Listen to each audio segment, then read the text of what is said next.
नमस्कार दोस्तों, जैसा कि आप जानते हैं कि पिछली वीडियोज में हमने छत्रपति शिवाजी महाराज का प्रारंभिक जीवन, उनके द्वारा विजित किले, अफजल खां से संघर्ष, शाइस्ता खां से संघर्ष आदि टॉपिकों पर चर्चा की। आज की इस वीडियो में हम इन घटनाक्रमों के बाद होने वाली घटनाओं पर विस्तृत चर्चा करेंगे। तो शुरू करते हैं अपने टॉपिक को। सबसे पहले हम बात करते हैं शिवाजी महाराज की सूरत की प्रथम लूट के बारे में।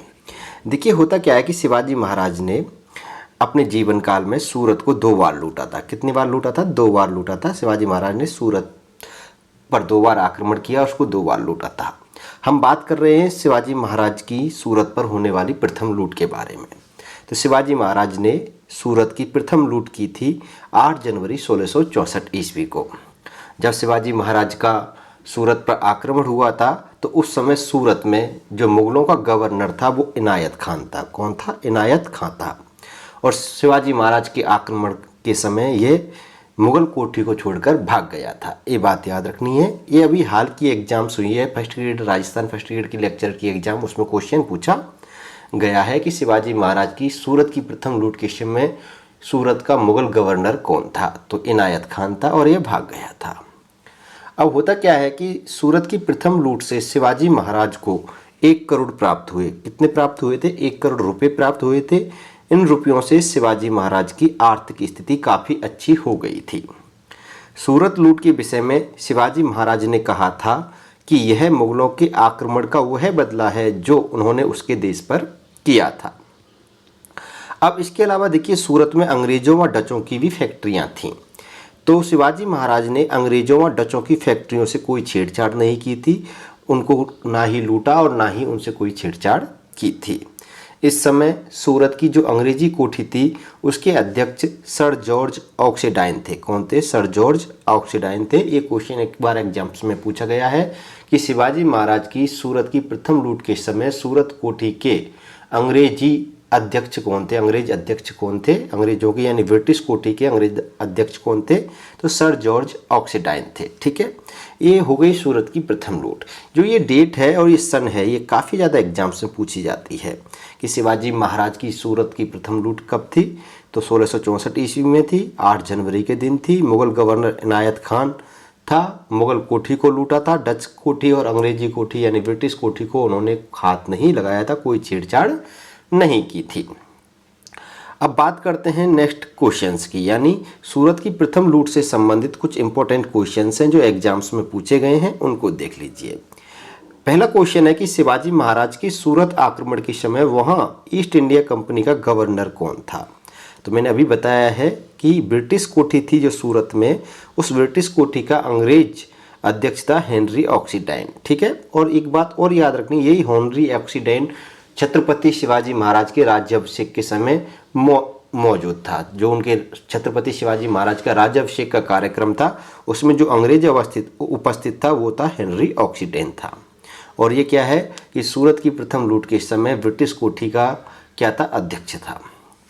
उसके बाद में नेक्स्ट क्वेश्चन पूछा गया कि 1667 ईस्वी में बम्बई के पहले गवर्नर कौन बने थे? तो याद रखना, हेनरी ऑक्सीडाइन ही बम्बई के क्या बने थे? पहले गवर्नर बने थे। नेक्स्ट क्वेश्चन है कि किस अंग्रेज महाजन ने शिवाजी महाराज द्वारा सूरत की प्रथम लूट जो 1664 में हुई थी, यानी सूरत की प्रथम लूट एवं मारकाट व लूट की पद्धति का वर्णन अपनी चिट्ठियों के माध्यम से किया? बहुत इंपॉर्टेंट क्वेश्चन है कि एक अंग्रेज हुए, उन्होंने शिवाजी महाराज ने जो सूरत में लूटपाट की थी उस लूटपाट का वर्णन इन्होंने अपनी चिट्ठियों के माध्यम से किया था और उस अंग्रेज का नाम था मिस्टर एंटनी स्मिथ। ठीक है, इंपॉर्टेंट क्वेश्चंस है, खूब आता है एग्जाम्स में, बड़ी बड़ी एग्जाम्सों में क्वेश्चंस पूछा जाता है, याद रखिएगा। अब हम बात कर लेते हैं सूरत की दूसरी लूट के बारे में। यानी मैंने अभी हाल ही में बता दिया कि शिवाजी महाराज ने सूरत को 2 बार लूटा था। तो शिवाजी महाराज की सूरत की दूसरी लूट थी अक्टूबर 1670 ईस्वी में। यानी शिवाजी महाराज ने सूरत को दूसरी बार अक्टूबर 1670 ईस्वी में लूटा था। देखिए, इस लूट में शिवाजी महाराज को 66 लाख रुपए प्राप्त हुए थे तथा एक सोने की पालकी भी प्राप्त हुई थी। और ये सोने की पालकी किसी व्यक्ति ने औरंगजेब को देने के लिए बनवाई थी, यानी औरंगजेब को भेंट करने के लिए बनवाई थी। अब होता क्या है कि जब सूरत लूट के समय एक युद्ध होता है, क्या होता है? युद्ध होता है कि शिवाजी महाराज सूरत को लूट लेते हैं, 66 लाख रुपए वहाँ से लूटते हैं, एक सोने की पालकी भी लूटते हैं और उनको लेकर वापस ये अपनी राजधानी रायगढ़ लौट रहे होते हैं। तो रास्ते में इनका सामना किससे होता है? शिवाजी महाराज का मुगल सेना से होता है। ठीक है, तो मुगल सेना से सामना होता है, मुगल सेना इनका रास्ता रोकती है और उन दोनों मुगल सेना के मध्य और शिवाजी महाराज के मध्य क्या होता है? एक युद्ध होता है। उस युद्ध को इतिहास में वांडी डिंडोरी का युद्ध कहा जाता है। और जो ये वांडी डिंडोरी का युद्ध हुआ था, ये कंचन मंचन नामक दर्रे पर हुआ था। दर्रा है कंचन मंचन का दर्रा, इस दर्रे में ये वांडी डिंडोरी का युद्ध हुआ था। इस कारण वांडी डिंडोरी के युद्ध को कंचन मंचन के दर्रे का युद्ध भी कहा जाता है। ये चीज़ एग्जाम्स में पूछी गई है एक बार। ठीक है, अब होता क्या है कि जब मुगलों से शिवाजी महाराज का सूरत की दूसरी लूट के समय सामना हुआ, युद्ध हो रहा था, तो उस समय मुगल सेना का जो नेतृत्व था वो दो मुगल सेना नायक कर रहे थे। एक का नाम था दाऊद खां और दूसरे का नाम था इखलास खां। ठीक है, इन दोनों मुगल सेना नायकों ने शिवाजी महाराज का रास्ता रोका था, शिवाजी महाराज से सूरत की दूसरी लूट के समय युद्ध किया था। उस युद्ध को इतिहास में वांडी डिंडोरी का युद्ध या कंचन मंचन के दर्रे का युद्ध कहा जाता है। लेकिन इस युद्ध का परिणाम ये होता है कि शिवाजी महाराज युद्ध होने के बावजूद भी लूट के माल सहित सुरक्षित अपने स्थान पर पहुंचने में क्या हो जाते हैं? सफल हो जाते हैं। इसके बाद में देखिए एक क्वेश्चन है एग्जाम्स में आया है, वो है कि शिवाजी महाराज ने सूरत को कितनी बार लूटा था या सूरत पर कितनी बार आक्रमण किया था? तो इसका सही आंसर होगा 2 बार आक्रमण किया था। ठीक है दोस्तों, ये हो गई शिवाजी महाराज की सूरत लूट से के संबंध में सारी बातें। ठीक है, इंपॉर्टेंट फैक्ट्स है, एग्जाम्स में आते हैं और हम आपको सारे विस्तृत फैक्ट्स बता रहे हैं कि एक भी फैक्ट्स आपके एग्जाम्स में नहीं रह जाए। ठीक है, अब बात करते हैं हम नेक्स्ट अगले पॉइंट पे। अगला पॉइंट है, काफ़ी इंपॉर्टेंट पॉइंट है, पुरंदर की संधि। क्या है? पुरंदर की संधि है दोस्तों। पुरंदर की संधि के बारे में हम बात करते हैं कि पुरंदर की संधि क्या है। देखिए दोस्तों, होता क्या है कि शिवाजी महाराज की गतिविधियां दिन प्रतिदिन मुगलों के विरुद्ध बढ़ती जा रही थी और इस बात से औरंगजेब काफ़ी परेशान था। मैंने आपको पिछली वीडियोज में बताया था कि शिवाजी महाराज ने शाइस्ता खां पर आक्रमण किया और शाइस्ता खां को औरंगजेब ने बंगाल का गवर्नर बनाया। ठीक है, और बंगाल का गवर्नर बनाने के बाद में दक्षिण का जो नया गवर्नर था वो मुअज्जम को बनाया था। किसको बनाया था? मुअज्जम को बनाया था। और मुअज्जम के साथ कौन आए थे? जसवंत सिंह आए थे, मारवाड़ के राठौड़ शासक जसवंत सिंह आए थे। ठीक है, और जसवंत सिंह और मुअज्जम दोनों को दक्षिण का जब सूबेदार बनाकर भेजा, गवर्नर बनाकर भेजा, तो होता क्या है कि इन दोनों से भी शिवाजी महाराज की गतिविधियों पर कोई अंकुश नहीं लगा। अब होता क्या है कि औरंगजेब इस बात से और ज़्यादा परेशान हो जाता है क्योंकि इनके कार्यकाल के दौरान सूरत को भी शिवाजी महाराज ने 2 बार लूट लिया था। एक तो 1670 ईस्वी में सूरत को पहली लूट हो गई थी 1664 ईस्वी में, दूसरी लूट बाद में हुई थी पुरंदर की संधि के बाद में। बाई मिस्टेक यहाँ पे बोल दिया, याद रखना कि यानी शिवाजी महाराज ने 1664 में सूरत को लूट लिया था। अब इस बात से परेशान होकर औरंगजेब शिवाजी महाराज की गतिविधियों पर अंकुश लगाने के लिए जयपुर के यानी आमेर के मिर्जा राजा जयसिंह को दक्षिण के सूबेदार के रूप में नियुक्ति करते हैं, यानी दक्षिण के सूबेदार या दक्षिण के गवर्नरी के रूप में भेजते हैं। उनको दक्षिण भेजते हैं और उनसे बोला जाता है कि आप जाइए और शिवाजी महाराज की क्या है गतिविधियों पर अंकुश लगाइए। तो जो पुरंदर की संधि होती है उसी का परिणाम होता है। आगे हम इस टॉपिक पर विस्तृत चर्चा करेंगे। सबसे पहले हम जान लेते हैं कि पुरंदर की संधि हुई कब थी। ये एक चीज़ एग्जाम्स में ज़्यादा पूछी जाती है। देखिए, पुरंदर की जो संधि है वो 24 जून 1665 ईस्वी को हुई थी। ये डेट याद रखिएगा। और किसके मध्य हुई थी? मिर्जा राजा जयसिंह के बीच में हुई थी। आमेर के मिर्जा राजा जयसिंह और शिवाजी महाराज के मध्य हुई थी। यानी कई बार क्वेश्चंस पूछा जाता है कि पुरंदर की संधि पर हस्ताक्षर करने वाले मुगल सेना नायक कौन थे? तो मिर्जा राजा जयसिंह थे और मराठों की तरफ से महाराजा छत्रपति शिवाजी महाराज ने इस संधि पर हस्ताक्षर किए थे। ठीक है, और यहाँ पे ये जो बात है ये हमने कट कर दी, ये बात थोड़ी इसमें गलत टाइप हो गई है, इस बात पे आप ध्यान नहीं दीजिएगा। अब देखिए होता क्या है कि औरंगजेब मिर्जा राजा जयसिंह को दक्षिण का सूबेदार नियुक्त करता है, यानी दक्षिण का कार्यभार सौंपता है उनको। और मिर्जा राजा जयसिंह हैं वो शिवाजी महाराज की गतिविधियों पर अंकुश लगाने या शिवाजी महाराज को पकड़ने के कार्य से दक्षिण आते हैं। और दक्षिण आने से पहले वो पुणे जाते हैं। पुणे जाकर वो जसवंत सिंह से क्या है दक्षिण का कार्यभार लेते हैं। ठीक है, पुणे में ये जसवंत सिंह से क्या लेते हैं, महाराजा जसवंत सिंह हैं, मारवाड़ के राठौड़ शासक हैं जो शहजादे मुअज्जम के सहायक के रूप में दक्षिण गए थे। इनसे क्या है, दक्षिण का कार्यभार लेकर दक्षिण भारत में शिवाजी महाराज पर अंकुश लगाने के लिए आते हैं। तो मिर्जा राजा जयसिंह सबसे पहले क्या करते हैं कि दक्षिण भारत में आके शिवाजी महाराज के जितने भी विरोधी होते हैं उनके साथ में क्या कर लेते हैं, समझौता कर लेते हैं। उसके बाद में क्या होता है कि मिर्जा राजा जयसिंह पहले तो रायगढ़ पर आक्रमण करता है। तो रायगढ़ को जीतने के बाद में मिर्जा राजा जयसिंह क्या करते हैं, पुरंदर के किले पर घेराबंदी करते हैं। क्या करते हैं, पुरंदर के किले पर क्या करते हैं, घेराबंदी करते हैं। अब इस घेराबंदी के दौरान जब शिवाजी महाराज को अपने बचने की, या हम कह सकते हैं विजय पाने की कोई भी उम्मीद ना बची, तो शिवाजी महाराज के एक पंडित राव थे, पंडित राव उनके अष्टप्रधान में एक मंत्री थे, पंडित राव रघुनाथ अत्रे। कौन थे, रघुनाथ अत्रे।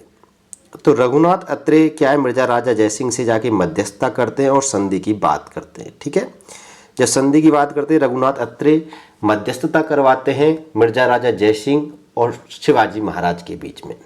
फलस्वरूप शिवाजी महाराज बिना किसी शर्त के मिर्जा राजा जयसिंह से मिलने जाते हैं और दोनों की मध्य संधि होती है, जिसको इतिहास में पुरंदर की संधि कहा जाता है। ये क्वेश्चन एग्जाम में खूब पूछा जाता है कि शिवाजी महाराज और मिर्जा राजा जयसिंह के मध्य पुरंदर की संधि के दौरान मध्यस्थता किसने करवाई थी, तो रघुनाथ अत्रे ने करवाई थी।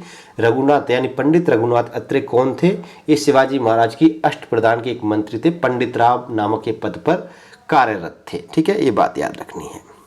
अब जब औरंगजेब ने शिवाजी महाराज को दक्षिण भेजा था तो उनके साथ में 2 सेना नायक और भेजे थे, जिनमें से एक का नाम था दिलेर खां और दूसरे का नाम था ताज खां। ये बात भी याद रखिएगा। और जयसिंह ने औरंगजेब को लिखा था कि हम शिवा को एक व्रत के केंद्र की तरह बांध लेंगे जब दक्षिण जा रहे थे तब। ठीक है, ये बात याद रखनी है। जयसिंह ने 22 से 24 जून तक यानी 3 दिन तक पुरंदर के किले पर घेरा डाला। इससे पहले रायगढ़ के किले को जीत लिया था। और जयसिंह के पुरंदर घेरे के समय वहाँ पर एक विदेशी यात्री भी मौजूद था जिसका नाम था मनुची। कौन था, मनुची था। अब शिवाजी महाराज और मिर्जा राजा जयसिंह के मध्य पुरंदर की संधि हो जाती है। और पुरंदर की जो संधि होती है उसकी शर्तें निम्न प्रकार थी। शर्तों को आप याद रखिएगा, एग्जाम्स में बहुत आती हैं। देखिए, पहली संधि थी कि शिवाजी महाराज अपने 35 किलो में से 23 किले किसको दे देंगे, मुगलों को दे देंगे, जिनकी वार्षिक आय कितनी थी, 4 लाख हुड़ थी। इसके बाद में रायगढ़ सहित 12 किले शिवाजी महाराज अपने पास रखेंगे, जिनकी आय कितनी थी, 1 लाख हुड़ थी। यानी कुल मिला के बात हम कह सकते हैं कि 12 किले शिवाजी महाराज के पास रहेंगे और 23 किले मुगलों को दे दिए जाएंगे। उन 23 किलों की इनकम कितनी है, 4 लाख हुड़, और शिवाजी महाराज के पास जो 12 किले बचते हैं उनकी इनकम है 1 लाख हुड़। ठीक है, इसके बाद में कि दूसरी शर्त थी कि शिवाजी महाराज के जो पुत्र हैं संभाजी महाराज, छत्रपति संभाजी, उनको 5000 का क्या दिया जाएगा, मनसब दिया जाएगा, एवं उसे 500 घोड़ों के दल के साथ बादशाह की सेना में रहना होगा। इसके बाद तीसरी शर्त थी कि शिवाजी महाराज को मुगल दरबार में निजी उपस्थिति से क्या कर दिया गया था, बरी कर दिया गया था। यानी शिवाजी महाराज को मुगल दरबार में उपस्थित होने की कोई आवश्यकता नहीं होगी। चौथा था कि शिवाजी महाराज बीजापुर के विरुद्ध मुगलों को सैनिक सहायता का वचन देंगे, मतलब सैनिक सहायता देंगे। इस बात का शिवाजी महाराज ने वचन दिया था। और ये जो संधि, ये बात है, ये गुप्त रूप से संधि में लिखी गई थी, ये गुप्त संधि थी। पुरंदर की संधि के दौरान होने वाली गुप्त संधि की बात थी कि बीजापुर के विरुद्ध मुगलों को सैनिक सहायता देंगे शिवाजी महाराज। ठीक है, इसके अलावा शिवाजी महाराज को कोंकण और बालाघाट के बदले 13 किस्तों में कितने हुड़ देने पड़ेंगे, 40 लाख हुड़ देने पड़ेंगे मुगलों को। ठीक है, ये संधि की कुछ इंपॉर्टेंट बातें थी जो एग्जाम्स में पूछी जाती हैं। अब औरंगजेब ने पुरंदर की संधि को 5 सितंबर 1665 ईस्वी को क्या कर लिया था, स्वीकार कर लिया था, और शिवाजी महाराज को फरमानवा खिलत इन्होंने भेज दी थी। पॉइंट क्लियर यहाँ तक। अब ये सारे क्वेश्चंस एग्जाम में आते हैं दोस्तों कि भाई पुरंदर की संधि कब हुई थी, 1665 में हुई थी, 24 जनवरी को हुई थी। ठीक है, पुरंदर की संधि के दौरान मध्यस्थता करवाने 24 जून को हुई थी, यानी 24 जून 1665 को हुई थी। और पुरंदर की संधि के दौरान मध्यस्थता करवाने वाले व्यक्ति कौन थे, तो पंडित राव रघुनाथ अत्रे थे। ठीक है, और पुरंदर की संधि के समय मिर्जा राजा जयसिंह के समय कौन कौन से मुगल सेना नायक आए थे, दिलेर खां और ताज खां आए थे, किसने शिवाजी महाराज को व्रत के केंद्र की तरह बांधने की बात कही थी, मिर्जा राजा जय सिंह ने कही थी। ये सारी बातें पुरंदर की संधि के दौरान होती हैं। और यहाँ पे देखिए दोस्तों एक बात और है, ये शिवाजी महाराज की गिरफ्तारी नहीं हुई थी, उनसे संधि हुई थी। ये पॉइंट यहाँ पे गलत टाइप हो गया, इसको आप नोट मत करिएगा, ठीक है। अब हम बात कर लेते हैं पुरंदर की संधि के समय होने वाले संधि से संबंधित कुछ इंपॉर्टेंट क्वेश्चंस के बारे में। देखिए कुछ इंपॉर्टेंट क्वेश्चंस ये हैं जो एग्जाम्स में आए हैं। पहला क्वेश्चन है कि जय सिंह के पुरंदर घेरे के समय कौन सा मराठा सेनापति अपने 600 आदमियों के साथ वीरगति को प्राप्त हुआ था? तो इसका सही आंसर है मुरार वीजा प्रभु, ठीक है। और एक क्या थे? वज्रगढ़ के मराठा सेनापति थे। नेक्स्ट देखिएगा, नेक्स्ट क्वेश्चन है कि राजा जयसिंह और शिवाजी महाराज के बीच हुई पुरंदर की संधि का तत्कालिक उद्देश्य क्या था? तो इसका सही आंसर होगा शिवाजी महाराज और बीजापुर के सुल्तान के मध्य कलह का बीज बोना। नेक्स्ट क्वेश्चन है कि किस राजा ने औरंगजेब को लिखा कि हम शिवा को एक व्रत के केंद्र की तरह बांध देंगे? तो मिर्जा राजा जयसिंह ने लिखा था। ये सारे क्वेश्चंस एग्जाम में आए हुए हैं। अब बात करते हैं नेक्स्ट अगले क्वेश्चंस की। अगला क्वेश्चन है हमारा कि किस इतिहासकार ने कहा कि दुर्ग के रक्षकों में डॉस की माता यानी एक स्पार्टन महिला का नाम है डॉस का साहस था, डॉस की माता का साहस था। ये बात कही थी यदुनाथ सरकार ने। फैक्ट्स देखिएगा कि यदुनाथ सरकार ने उपरोक्त कथन का प्रयोग उस समय किया जब जयसिंह ने पुरंदर को जीत लिया व रायगढ़ को घेर लिया। पुरंदर की रक्षा के दौरान मुरारबाजी देशपांडे अपने 300 मावली सैनिकों के साथ जयसिंह के सहयोगी दिलीर खां की सेना से लड़ते हुए मारे गए थे। इसके बाद में नेक्स्ट अगला क्वेश्चन है कि पुरंदर की संधि के समय कौन सा विदेशी यात्री उपस्थित था? तो इसका सही आंसर है मनुज जी। नेक्स्ट अगला क्वेश्चन है हमारा कि शिवाजी महाराज ने पुरंदर की संधि के तहत कितने किले मुगलों को सौंपे थे? तो इसका सही आंसर है 23 किले। नेक्स्ट क्वेश्चन है बालाघाट की जागीर के बदले शिवाजी महाराज को कितने रुपए मुगलों को देने पड़े थे? तो इसका सही आंसर है 40 लाख हुर देने पड़े थे 13 किस्तों में। नेक्स्ट क्वेश्चन है कि किस बादशाह ने पुरंदर की संधि स्वीकार कर शिवाजी महाराज के लिए फरमान व खिलत भेजे थे? तो इसका सही आंसर है औरंगजेब ने। नेक्स्ट अगला क्वेश्चन है कि पुरंदर की संधि के तहत शिवाजी महाराज के पुत्र संभाजी को कितने का मनसब प्रदान किया गया था? तो इसका सही आंसर है 5000 का मनसब दिया गया था। नेक्स्ट अगला क्वेश्चन है कि किसे दक्षिण का द्वितीय शिवाजी कहा जाता है? तो इसका सही आंसर है नेताजी पालकर को। फैक्ट्स देखिएगा कि पुरंदर की संधि के अनुसार शिवाजी महाराज ने बीजापुर के विरुद्ध मुगलों को सैनिक सहायता देने का वचन दिया था। इसी कारण बीजापुर के पन्हाला दुर्ग पर आक्रमण करने हेतु मुगलों के सहयोगी के रूप में शिवाजी महाराज ने नेताजी पालकर को भेजा था और नेताजी पालकर को दक्षिण का द्वितीय शिवाजी कहा जाता है। नेक्स्ट अगला क्वेश्चन है कि किसने पुरंदर की संधि यानी जून 1665 के बारे में लिखा था कि यह संधि वास्तव में मुगलों और मराठों के बीच बीजापुर राज्य के बंटवारे के लिए एक सहमति थी? तो ये बात कही थी यदुनाथ सरकार ने। नेक्स्ट अगला क्वेश्चन देखिएगा कि पुरंदर की संधि के विषय में निम्न में से क्या सही है? पहला क्वेश्चन कि शिवाजी महाराज को अपने 23 दुर्ग मुगलों को देने पड़े, सही बात है। शिवाजी महाराज को मुगलों की मदद करनी पड़ी, ये भी सही बात है। शिवाजी महाराज को मुगल दरबार में उपस्थिति से मुक्त रखा गया, ये भी बात सही है। तो इसका सही आंसर है 1, 2 व 3। नेक्स्ट अगला क्वेश्चन देखिएगा कि पुरंदर की संधि यानी 1665 ईस्वी में हुई थी, जून 1665, 24 जून 1665 ईस्वी में। तो पुरंदर की संधि में मुगलों को प्रदान किए गए दुर्गों में कौन सा दुर्ग शिवाजी महाराज के द्वारा पुनर्विजित नहीं किया जा सका था? तो वो दुर्ग था शिवनेरी का दुर्ग। देखिए फैक्ट्स देखिएगा कि 1673 ईस्वी में शिवाजी महाराज ने अपना जन्म स्थान लेने की चेष्टा की थी, लेकिन औरंगजेब ने इस किले को अब्दुल अजीज खां के जिम्मे कर दिया था। अब्दुल अजीज खान ने शिवाजी महाराज के इस किले को लेने के प्रयास विफल कर दिए थे। नेक्स्ट अगला क्वेश्चन है कि शिवाजी महाराज ने 1674 ईस्वी तक पुरंदर की संधि के तहत मुगलों को प्रदत्त किस किले को छोड़कर सभी किलों को जीत लिया था? तो इसका सही आंसर है शिवनेरी दुर्ग। यानी शिवाजी महाराज की जो जन्म स्थली थी शिवनेरी दुर्ग, उसको शिवाजी महाराज जीत नहीं पाए थे पुनः। अब बात करते हैं हम शिवाजी महाराज के आगरा आगमन के बारे में। अब देखिए होता क्या है कि जब पुरंदर की संधि होती है मिर्जा राजा जयसिंह के मध्य और शिवाजी महाराज के मध्य, तो उस संधि में ये शर्त नहीं थी कि शिवाजी महाराज को आगरा जाना पड़ेगा, ऐसी कोई बात नहीं थी। शिवाजी महाराज अगर नहीं जाएं तो कोई भी दिक्कत नहीं, लेकिन मिर्जा राजा जयसिंह के कहने पर और उनकी गारंटी पर शिवाजी महाराज आगरा जाते हैं। कहाँ जाते हैं? आगरा जाते हैं औरंगजेब से मिलने के लिए। तो शिवाजी महाराज का आगरा आगमन होता है 12 मई 1666 ईस्वी को। ये डेट याद रखिएगा, एग्जाम्स में पूछी जाती है। ठीक है, तो देखते हैं पॉइंट्स पढ़िएगा कि शिवाजी महाराज का आगरा आगमन पुरंदर की संधि में सम्मिलित नहीं था। शिवाजी महाराज ने आगरा जाने से पूर्व राज्य का जो भार था वो अपनी माताबाई जीजाबाई को सौंपा था, यानी राज्य का जो संरक्षक है वो असिस्टेंट है शिवाजी महाराज के बाद में वो किसे बनाया? जीजाबाई को बनाया था। मोरोपंत को पेशवा बनाया और नीलोजी सोनदेव को मजूमदार बनाया था। ठीक है, ये बात यहाँ तक समझ में आ गई। ये क्वेश्चन पूछा जाता है कि शिवाजी महाराज जब आगरा गए थे तो मराठा साम्राज्य की बागडोर किसके हाथों में सौंप गए थे? तो अपनी माता जीजाबाई के। क्लियर। नेक्स्ट पॉइंट देखिए कि 1666 ईस्वी में मिर्जा राजा जयसिंह व उनके पुत्र राम सिंह की गारंटी में शिवाजी महाराज आगरा आए और उन्हें आगरा के जयपुर भवन में ठहराया गया था। ठीक है, नेक्स्ट अगला पॉइंट देखिए कि औरंगजेब ने शिवाजी महाराज को 5000 मनसबदारों की, यानी जो 5000 मनसबदार होते हैं उनकी पंक्ति में खड़ा किया था।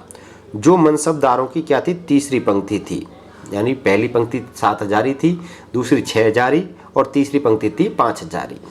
शिवाजी महाराज से हारे हुए जसवंत सिंह राठौड़ महाराजा जसवंत सिंह जो 7000 मनसबदारी की पंक्ति में शिवाजी महाराज से आगे खड़े थे। इस अपमान से नाराज होकर शिवाजी महाराज ने औरंगजेब को विश्वासघाती कहा और दरबार से चले गए थे। परिणाम स्वरूप शिवाजी महाराज को आगरा के जयपुर भवन में बंदी बना लिया गया। लेकिन कुछ समय बाद हीरोजी फरजंद जो शिवाजी महाराज का हमशक्ल था उसे अपनी जगह लिटाकर फूलों की टोकरी में छिपकर शिवाजी महाराज वहां से भाग निकले थे। नेक्स्ट पॉइंट में देखिएगा कि शिवाजी महाराज के भागने में औरंगजेब ने राम सिंह व जय सिंह का हाथ समझा। देखिए राम सिंह मिर्जा राजा जय सिंह का पुत्र था। ठीक है, ये बात याद रखनी। राम सिंह कौन है? मिर्जा राजा जय सिंह के पुत्र हैं। तो दोनों पिता पुत्र का हाथ समझा था औरंगजेब ने, इसलिए राम सिंह को मुगलों की सेवा से मुक्त कर दिया गया तथा बुरहानपुर में जय सिंह मिर्जा राजा जय सिंह को विष देकर मरवा दिया था औरंगजेब ने। ठीक है, इसके बाद में दक्षिण का सूबेदार शहजादा मुअज्जम को फिर से बनाया गया, यानी शाइस्ता खां के बाद में शहजादे मुअज्जम को फिर से सूबेदार बनाया था। ठीक है, शहजादे मुअज्जम के बाद में फिर मिर्जा राजा जय सिंह को बनाया, फिर मिर्जा राजा जय सिंह को हटाकर पुनः शहजादे मुअज्जम को क्या बनाया? दक्षिण का सूबेदार बनाया और उनकी सहायता के लिए किसको नियुक्त किया? फिर से मारवाड़ शासक जसवंत सिंह को नियुक्त किया। ठीक है, अब होती क्या है कि जब शहजादे मुअज्जम दूसरी बार दक्षिण के सूबेदार बनते हैं तो उस समय गजब की संधि होती है मुगलों के बीच में और शिवाजी महाराज के बीच में, जो मारवाड़ शासक जसवंत सिंह के माध्यम से होती है। अब समझिएगा कि गजब की संधि 1668 ईस्वी में हुई थी। ये बात इंपॉर्टेंट है कि मारवाड़ शासक जसवंत सिंह के माध्यम से वर्ष 1668 में शिवाजी व मुगलों के साथ यह संधि हुई थी, जिसको इतिहास में गजब की संधि कहा जाता है। और इसी संधि के समय औरंगजेब ने शहजादे मुअज्जम के कहने पर शिवाजी महाराज को राजा की उपाधि प्रदान की थी तथा बीजापुर एवं गोलकुंडा से चौथ वसूलने का अधिकार दिया था और उनके पुत्र संभाजी महाराज को बरार में एक मनसब व जागीर प्रदान की थी। ये 3-4 बातें याद रखनी है। ये क्या है कि मुगलों के साथ पुनः संधि हुई थी। पुरंदर की संधि के बाद में होने वाली जो गजब की संधि थी उस संधि में सारी बातें हुई थी, यानी शिवाजी महाराज को राजा की उपाधि दी, किसके कहने पर दी? शहजादे मुअज्जम के कहने पर। और संभाजी महाराज को बरार की जागीर दी थी, यानी जो शिवाजी महाराज के पुत्र थे। ठीक है, उनका मनसब 5000 का मनसब दिया था संभाजी महाराज को। बीजापुर गोलकुंडा में चौथ वसूलने का अधिकार दिया था शिवाजी महाराज को गजब की संधि के माध्यम से। ठीक है, ये सारी बातें हुई थी। अब कुछ इंपॉर्टेंट क्वेश्चंस देख लीजिए। शिवाजी महाराज के आगरा आगमन के समय होने वाली घटनाओं से संबंधित इंपॉर्टेंट क्वेश्चंस हैं, एग्जाम्स में आए हैं ये सारे क्वेश्चंस। देखिए पहला क्वेश्चन है कि शिवाजी महाराज ने आगरा जाने से पूर्व किसे राज्य का प्रति शासक नियुक्त किया था? तो अभी बताया है कि माता जीजाबाई को किया था। नेक्स्ट अगला क्वेश्चन है कि किस वर्ष शिवाजी महाराज दीवाने खास यानी मुगल दरबार में आगरा आए थे? तो इसका सही आंसर है 1666 ईस्वी में आए थे। नेक्स्ट अगला क्वेश्चन है कि औरंगजेब ने शिवाजी को किस भवन में कैद करवाया था? तो इसका सही आंसर होगा जयपुर भवन में।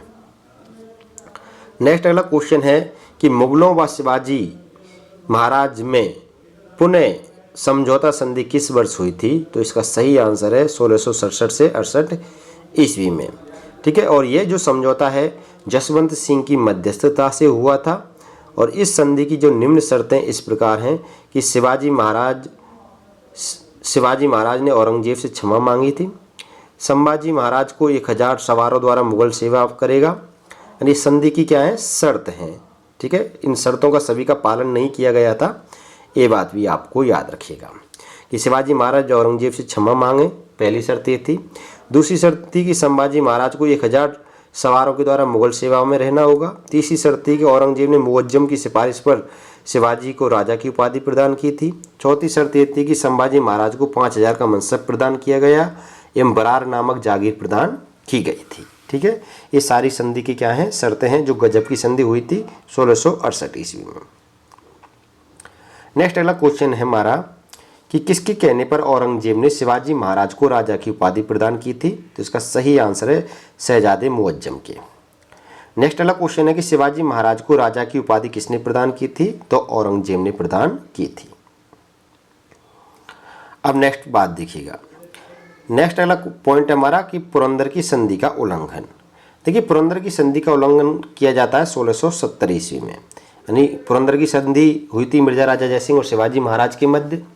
फिर पुनः संधि होती है गजब की संधि, जो मारवाड़ के शासक जसवंत सिंह के माध्यम से होती है शहजादे मुअज्जम और छत्रपति शिवाजी महाराज के मध्य। ठीक है, तो उसमें भी क्या होता है कि शिवाजी महाराज को राजा की उपाधि प्रदान की जाती है, बरार की जागीर दी जाती है संभाजी महाराज को, 5000 का मनसबदार बनाया जाता है, शिवाजी महाराज को बीजापुर एवं गोलकुंडा में चौथ वसूलने का अधिकार मिलता है।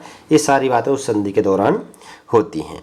अब होता क्या है कि पुरंदर की संधि का उल्लंघन किया शिवाजी महाराज ने 1670 ईस्वी में। वो कैसे कि पुरंदर की संधि के द्वारा जितने भी किले दिए गए थे उन किलों को शिवाजी महाराज ने पुनः जीतना आरंभ कर दिया था। देखिए फैक्ट्स देखिए कि शिवाजी महाराज ने मुगलों को दिए गए 23 किलों में से अधिकांश किलों को क्या कर लिया, वापस जीत लिया। इसमें से कोंडाना का किला सबसे महत्वपूर्ण है। क्या है, कोंडाना का किला क्या है, सबसे महत्वपूर्ण है। कोंडाना किले को शिवाजी महाराज के सेनापति तानाजी मालसुरे ने जीता था और इसे जीतने के दौरान तानाजी मालसुरे की क्या हो गई थी, मृत्यु हो गई थी। तानाजी मालसुरे की मृत्यु पर शिवाजी महाराज ने कहा था कि हम दुर्ग तो जीत गए लेकिन शेर को हमने खो दिया है। ठीक है, और कोंडाना जीतने के बाद कोंडाना दुर्ग का नाम बदलकर शिवाजी महाराज ने क्या कर दिया था, सिंहगढ़ कर दिया था।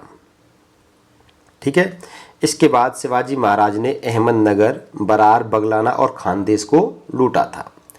इससे संबंधित कुछ इंपॉर्टेंट क्वेश्चंस हैं जो एग्जाम्स में आए हैं, वो देख लीजिए कि शिवाजी महाराज ने कोंडाना किले का नाम क्या रखा था? तो इसका सही नाम है, इसका नाम रखा था सिंहगढ़। ठीक है, नेक्स्ट अगला क्वेश्चन है कि कोंडाना किले को जीतने वाले शिवाजी महाराज के सेनापति कौन थे? तो इसका सही आंसर है तानाजी मालसुरे। ठीक है, मालसुरे कोंडाना किले को जीतने वाले क्या थे, सेनापति थे। इनके ऊपर एक मूवी भी बनी है तानाजी के नाम से, जिसमें नायक अजय देवगन हैं, जिन्होंने तानाजी मालसुरे का क्या किया है, अभिनय किया है। ठीक है, ये बात याद रखिएगा। अब हम बात कर लेते हैं सलेर के खूनी युद्ध के बारे में। देखिए सलेर का जो खूनी युद्ध है, जो सलेर का युद्ध है, ये फरवरी 1672 में हुआ था। ठीक है, उस समय क्या होता है कि सलेर के दुर्ग के जो किलेदार थे वो फतेहुल्ला खां थे, सलेर के दुर्ग के किलेदार। ठीक है, इस युद्ध में होता क्या है कि सलेर के युद्ध में मुगलों और मराठों के बीच में हुआ था। तो इस युद्ध में शिवाजी महाराज के जो पेशवा थे मोरो त्रिमाल पिंगले ने गुजरात के सूबेदार बहादुर खान, दिलेर खान की नेतृत्व वाली शाही सेना व कई मुगल सूबेदारों को एक साथ हराया था। सलेर का दुर्ग खानदेश व गुजरात की सीमा पर अवस्थित था। इस युद्ध में किसी भी प्रकार की गुरिल्ला पद्धति नहीं अपनाई गई थी। इस प्रकार शिवाजी महाराज सलेर दुर्ग पर क्या मिली थी, विजय मिली थी और मुगलों को हराया था सलेर के युद्ध में। ठीक है, नेक्स्ट अगला क्वेश्चन है कि शिवाजी महाराज ने किस युद्ध में मुगलों को हराया था? सही आंसर है सलेर के युद्ध में। ठीक है, ये थी दोस्तों आज की इस वीडियो की कुछ इम्पोर्टेंट बातें। जो नेक्स्ट बातें हैं वो हम कल की वीडियो में बात करेंगे। वीडियो काफ़ी लॉन्ग हो रहा है। जो अगली बातें हैं शिवाजी महाराज से संबंधित, उनको हम कल की वीडियो में विस्तृत चर्चा करेंगे उन पर। वीडियो पसंद आई तो दोस्तों वीडियो को लाइक अवश्य कर दीजिएगा, क्योंकि हम सारे पॉइंट आपको यहाँ पर समझा रहे हैं। आप हमारे चैनल पर नए तो चैनल को सब्सक्राइब अवश्य कर लीजिएगा, क्योंकि ऐसे कंटेंट हम आपके लिए कंटिन्यूस लेकर आएंगे। आपको इंडियन जो भारत है, हमारा इंडियन हिस्ट्री है, उसको हम कम्प्लीटली इसी प्रकार टॉपिक वाइज करवा देंगे। ठीक है, तो उसके लिए आपका सपोर्ट चाहिए। वीडियो को लाइक करिए, शेयर करिए, सब्सक्राइब करिए। फिर मिलते हैं नेक्स्ट अगली वीडियो में। तब तक के लिए अलविदा, बाय बाय।